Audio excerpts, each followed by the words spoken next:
சாபத்திலிருந்து நம்மை ஆசீர்வாதத்துக்குள்ளாக தேவன் நம்மை கொண்டு வந்து வைத்திருக்கிறார். இன்னைக்கு மக்கள் சொல்றாங்க, "என்னான்னே தெரியலங்க. நானு வந்து பல தொழில நான் செஞ்சு பார்த்துட்டேன். ஒண்ணுமே விளங்க மாட்டேங்குது. அப்படி என்ன செய்ய சொன்னாலும் நான் செய்யறதுக்கு ரெடி" அப்படின்னு வந்து மக்கள் எதிர்பார்க்கிறாங்க. அதேபோல தேடுகிறார்கள்.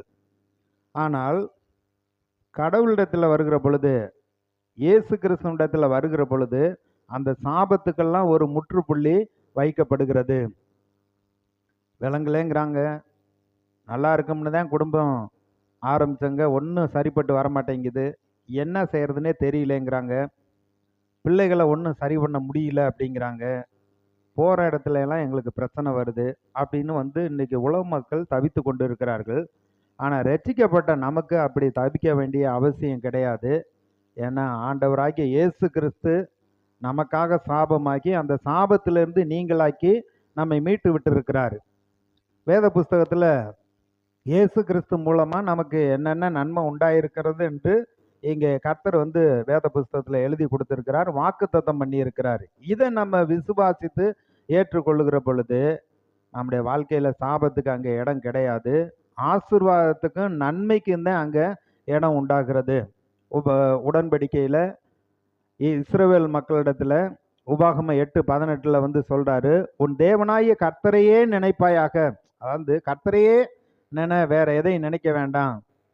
ஏன்னா அவரே உனக்கு உன் பிதாக்களுக்கு ஆணையிட்ட அந்த உடன்படிக்கையை உறுதிப்படுத்தும்படி இந்நாளில் உனக்கு உண்டாயிருக்கிறது போல ஐஸ்வர்யத்தை சம்பாதிக்கிறதுக்கான பலனை வந்து நமக்கு அவர் கொடுக்கிறவராய் இருக்கிறார். ஆபிரகாம், ஈசாக்கு, யாக்கோப்பு இவர்களிடத்துல உடன்படிக்கை பண்ணின அந்த உடன்படிக்கையை உறுதிப்படுத்தும்படியாக ஆபிரகாமுடைய சந்ததி எல்லாரிடத்திலும் வந்து அவர் வந்து பேசி அந்த பலனை அவர் வந்து கொடுக்கிறேன் என்று சொல்லுகிறார். ஏன்னா கர்த்தருடைய ஆசீர்வாதம் தான் ஐஸ்வர்யத்தை தர, அதனோடு வேதனையை கூட்டார் என்று இருக்கிறது. இன்னைக்கு வந்து சொல்றாங்க, பணமெல்லாம் வேண்டாங்க, எதுக்கு பணம்? பண ஆசை தான் எல்லா தீமைக்கும் வேறு. ஆனா வந்து பணமும் எல்லாவற்றுக்கும் உதவும் என்று சொல்லுகிறார்.